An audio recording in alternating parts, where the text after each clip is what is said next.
जय श्री कृष्णा। आइए जानते हैं निध्याना ग्रुप द्वारा पूछे गए अश्विनी मास में पितृ पक्ष का महत्व और नवरात्रों में कन्या पूजन क्यों किया जाता है। श्राद्ध का आरंभ भाद्रपद माह की पूर्णिमा से ही शुरू हो जाता है। जिस तिथि को जिसका देहांत हो जाता है उनका श्राद्ध उसी तिथि को किया जाता है।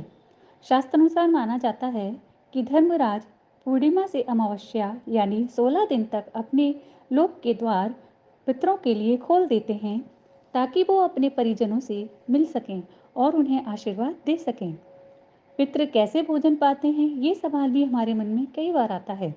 शास्त्रों में माना जाता है कि कर्मों के अनुसार अगर पितृ देव योनि में हैं तो श्राद्ध का भोजन उन्हें अमृत रूप में, यदि वो गंधर्व लोक में हैं तो भोग रूप में, और पशु योनि में हैं तो रक्त रूप में, और यदि मनुष्य रूप में हैं तो श्राद्ध का भोजन उन्हें अन्न के रूप में ही प्राप्त हो जाता है। श्राद्ध में ब्राह्मण को भोजन कराकर पैर छूकर दक्षिणा दी जाती है। ब्राह्मण को भोजन कराने से पूर्व भोजन में से 5 भाग निकाले जाते हैं। क्यों निकालते हैं ये 5 भाग, आइए जानते हैं। पहला भाग गाय का। माना जाता है कि गाय में सभी देवताओं का वास होता है, इसीलिए प्रतिदिन गाय की पहली रोटी निकाली जाती है। श्राद्ध के दिनों में तो इसका महत्व और भी अधिक हो जाता है। शास्त्रानुसार गाय को यमलोक के बीच पड़ने वाली बैतरणी नदी से पार लगाने वाली माना गया है। दूसरा भाग कुत्ते का। कुत्ते को भोजन देने पर भैरव देव प्रसन्न होते हैं और वो हमें सभी मुसीबतों से बचाते हैं। ऐसा माना जाता है कि राहु और केतु का अशुभ फल भी दूर होता है। तीसरा भाग कौए का। कौए को अन्न जल अर्पित इसलिए किया जाता है क्योंकि कौए को जन्म का प्रतीक माना जाता है और देवपुत्र भी माना जाता है। कौए को भोजन खिलाकर पितरों को तृप्त किया जाता है क्योंकि उनको पितरों का स्वरूप माना जाता है। चौथा भाग गाय के उपलों को जलाकर घी और भोजन के 5 निवाले अग्नि में डालकर देवताओं तक पहुंचाया जाता है। भोजन का 5वां भाग कीड़े मकोड़ों के लिए निकाला जाता है, जिसको खाकर वो तृप्त होते हैं और पितर प्रसन्न होते हैं।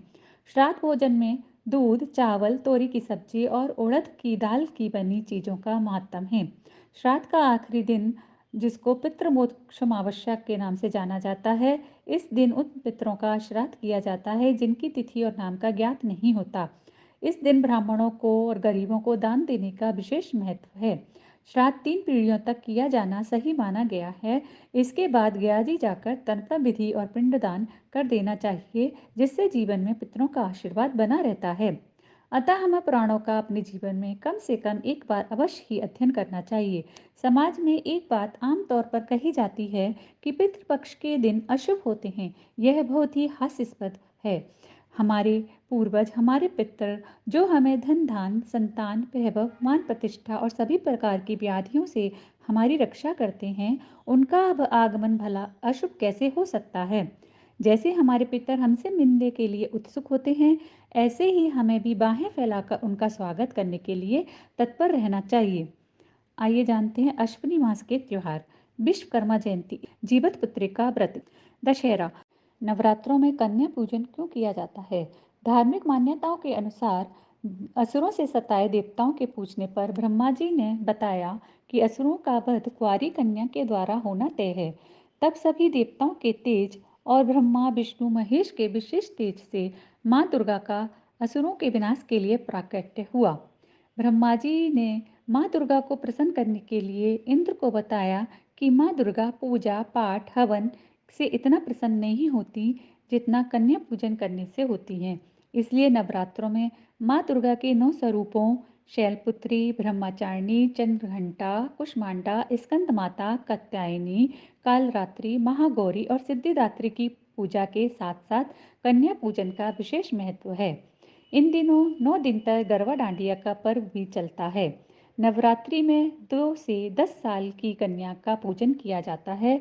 इन्हें त्रिमूर्ति, रोहिणी, कात्यायनी, बालिका, शांभवी, दुर्गा आदि के रूप में पूजा जाता है, जिससे सुख समृद्धि, रोग मुक्त जीवन, राजभोग, ऐश्वर्य, शत्रुओं का नाश और परिवार का कल्याण होता है।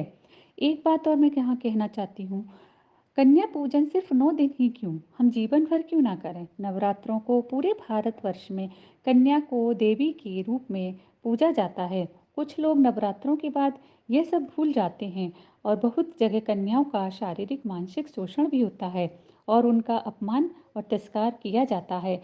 आज भी हमारे भारत देश में बेटियों के जन्म होने पर बहुत दुख मनाया जाता है। क्या ऐसा करके देवी माँ के रूप का अपमान नहीं होता?